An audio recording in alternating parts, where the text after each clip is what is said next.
Greetings. Now, this holiday season's thrown everything a bit out of kilter, so we're actually sort of midweekish, and we're going to do some baking. Okay. We've got a nice main course set up for later this week, not now. But this morning we're going to make something that I always grew up thinking of were called macaroons, and it wasn't until very recently, and when I'm referring to people about, oh, they look nice macaroons, I'll find out they're not called macaroons, they're called macarons. Alright, so we're going to make some macarons. Now, before we can do anything else, because once we start actually piping them out, we want to make sure we get them all uniform size. So what I've used is a cookie cutter, and I've cut a couple of sheets of paper to fit baking trays, okay, and I've drawn around them so they're all consistent size. Now the other thing is, having drawn around them, we don't want the ink side up, so we lay them in the tray, ink side down. Now we'll stick them down later when we come to doing it. And there's the other one I've prepared. This should make about 24, alright? So get enough templates done there for 24, okay? So that's what you need to do before you start anything else. Okay, so the main ingredients in macarons, I keep wanting to call them macarons, is basically icing sugar, or if you're American, powdered sugar, same thing, and almond flour. Now the only thing is with the almond flour, it's perhaps a little bit on the coarser side, because we want our macarons nice and smooth. So this is where you'll want something like a food processor or a blender. Resurrected my old wedding present that we got, that's 30 years old now. Anyway, so what I'm going to do is I'm going to put the almond flour, which I've weighed out 190 grams of almond flour, into there, spilling some on the side, okay. And I'm going to put into there, and this is going to make a right mess, this is 205 grams of icing sugar, okay.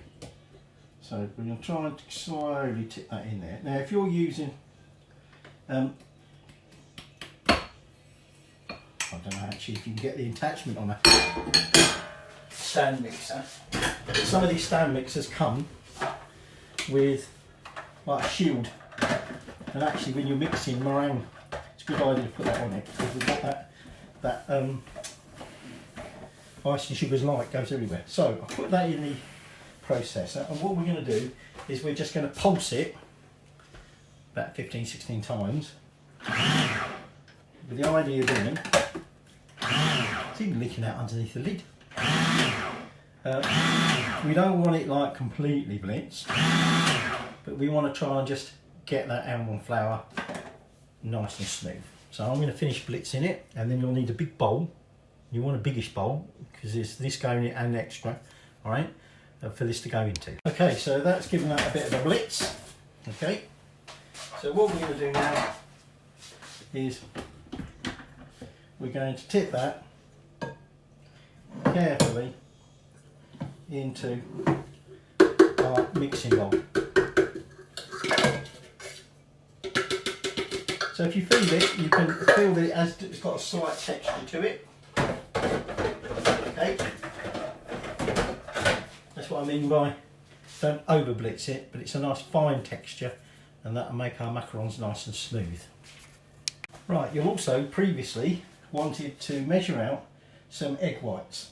Okay, so you're going to want 144 grams of egg whites in total, but split into two batches. So I've got 72 grams of it in there, and I'm going to add that to that flour mix. Now, some people say that your egg whites should be kept at room temperature, perhaps for several days, because the proteins start to denature, and it makes part of the sort of whisking process much better. Okay, so we don't want to overwork the egg, but we do need to get it all thoroughly mixed into here, and we're going to want to colour it, well, assuming you want your macarons coloured. So before we do too much mixing, we're going to take some food colouring. Now, and I conveniently forgot to take the lid off that one, brand new one. Now, you should really use gels or pastes rather than using liquids, because often liquids will change the consistency, which we don't want, especially with this. So what we're going to do is we're just going to add some food colouring, okay, any colour you want, okay. Just dump that in there that way. I'll make a mess everywhere. Beauty of this as well, if you spill it, it's not like a liquid go everywhere. Oh, look, it's on there. So we're now just going to mix that through. Now we're going to be putting some whipped egg whites in it. So initially you might think to yourself, oh, the colour looks really dark, all right. But of course we're going to be sort of almost like halving it, halving the colour if you like, because we're going to be doubling the quantity that's in here. So at the moment it's just a matter of just mixing this all in, getting that colour all mixed in, getting the flour and the eggs all mixed together. All right.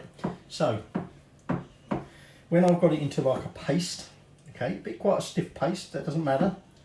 Okay, like we say, we're going to be thinning that out with egg whites later. So, just going to get this finished.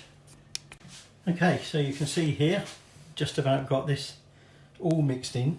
Now don't worry too much if you find the odd bit, because we're going to be mixing in the egg whites later. Alright, so if you've got a stand mixer, the next bit you can start off the egg whites and then prepare some sugar syrup, because you can just leave your stand mixer going for about 5 minutes, whisking your egg whites, and during that time you can prepare your sugar syrup. But I haven't got a stand whisk, I've got a hand whisk. So for now I'm just going to put that to one side, and what you're going to need is a saucepan, and you're going to want 60 mils of water. Okay, so in that goes in there. Just put that there in a minute. Just move my trays a bit. Now, come on. We've then got measured out here. We're making a sugar syrup. It's a French meringue we're going to make, about 190 grams of caster sugar. All right. So that's going to go into there. And we're basically going to heat this up. Turn that temperature down a bit. Okay, we're going to heat that up, and we want to get it to eventually up to 118. We don't want it going higher than that, because it starts changing the consistency of the sugar syrup, and we don't want that. You can make your macarons too hard, I believe. Okay. So if you were using a stand mixer, what you'll be doing is you'll be whisking slowly-ish your egg whites together. Okay, and then once this gets up to about 100, you would then start giving it a decent whisk, so that when this hits 118, you can then carefully add it in while it's whisking. You need to be careful, it needs to be going slowly, so give it time for the syrup to combine with the egg white. And also, if you're not careful, if it ends up going straight onto the whisk gets all clogged up and it doesn't mix in. So we need to gently be adding this in into the side until it's all done. So this is just a matter of getting this up to temperature. Right, it's still current temperature. What I should have said to you was you want to cover your almond mixture with some cling film, because we don't want that drying out. I know it's not going to be long. And then we take the other 72 grams of egg white, put that in a biggish bowl, right? And that's for the one that we're going to be whisking up. So, like I say, if you had a stand whisk, you could be doing that and just leaving it going. Okay, I've just got to be a little bit careful. Let me see what that's up to. Probably nowhere near yet. It says it's up to 80. So what I'm going to do is I'm just going to very slowly start whisking this up.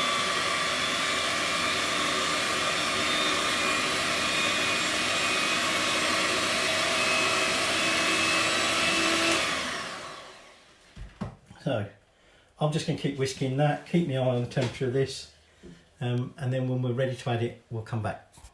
Okay, so that's come up to temperature. Okay, so what we're going to do now, I'm going to do it that way round. Okay, is that we're going to gradually add that while I'm whisking.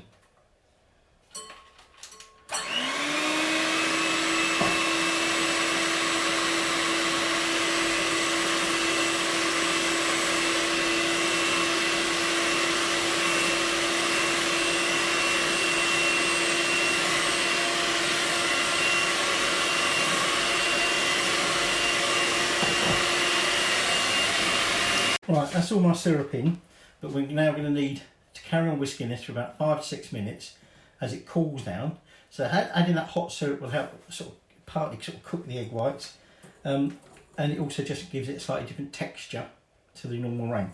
So I'm just going to keep doing this for about another 5 odd minutes until essentially it's it won't be as peaky as normal, but you'll see. Right, that's had six minutes, so we are now ready to start adding it back to this. Okay, so I'm just going to get that out of there. So you can see it's quite sticky, as it were. Now, another little tip before we get going with mixing that in is that, as you can see, the sheets I've done roll off. So, I won't use my finger. What I'm going to do is I'm just going to take some of that meringue and I'm just going to make a couple of blobs onto the sheet, onto the tray, sorry, and then I can just glue that paper down. I'll do the same, although that one's lying down quite flat, I'm going to do the same. And remember, you want to be keeping the ink side down. Okay, you don't want any ink leaking into our macarons. Does mean, of course, you're going to have to wash your trays. You might not have had to before, but you will now. Alright, so now what we're going to do is start off with, we just take a dollop of this, okay, and although we've just whisked all that air into it, our first priority is to try and loosen up this almond paste. Okay, so we just put some in and we don't worry about being gentle. I might have to put a little bit more in even. Okay, all we're going to do is just mix all that in so it becomes loose enough that we can then fold the rest in. Okay, so let's loosen that up. You don't have to worry about the old white bit, because now what we're going to do is we're just going to take the remainder and we're just going to put all of that into there. Okay, so let me get that all in because I'm going to make a mess. Okay, I did manage to make a mess, maybe all up the handle of the spatula, so I've swapped to a new one just in case you noticed the colour change. Now, what we do now is we're going to try and be as gentle as possible, folding this in.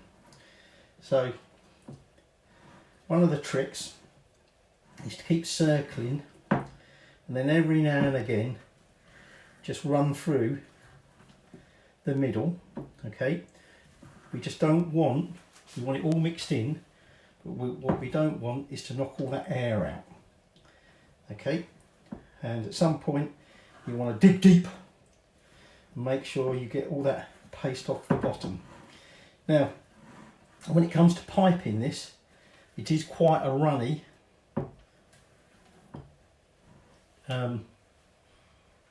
batter, whatever you want to call it, I don't know. Okay, so you have to watch it, and ideally this is where you need a couple of people, one to hold the bag for you and one to put the stuff in the bag, because it will tend to run straight out. So what I've done here is I've got my icing bag set up in a glass just so it's easier for me to fill it, but I've bent over the nozzle at the end so it doesn't come straight out the bottom. So I think this is just about there, and also you can see how much paler the colour is now we've mixed that white in. But I'm just going to make sure it's all thoroughly mixed through, and then we'll start piping.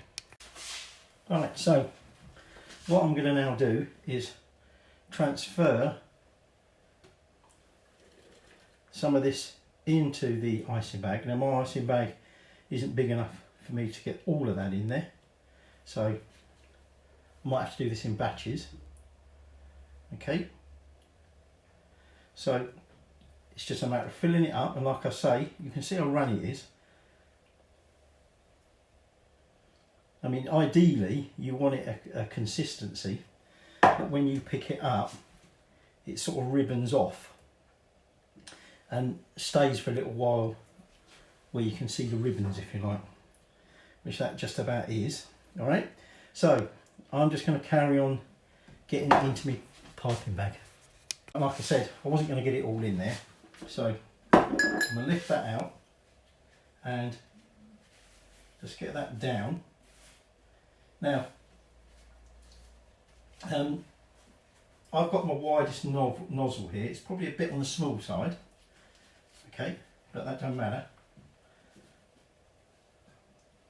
And like I say, this will come out quite easily. So we need a little bit of control. And what we're going to do, we're going to vertically pipe, okay. So I'm going to go down into the middle, and I'm just going to squeeze it out from the centre until it reaches my template.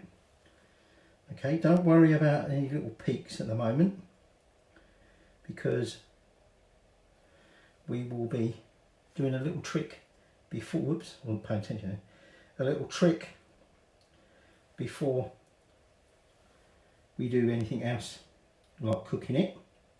Okay, oops, that was perhaps a bit too much on that one. That's why a template is quite handy.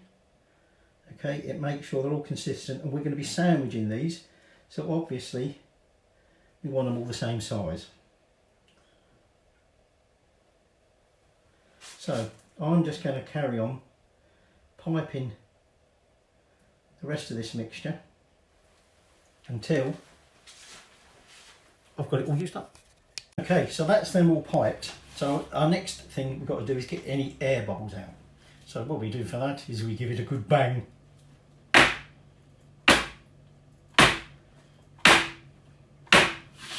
And that should make any larger bubbles rise to the surface.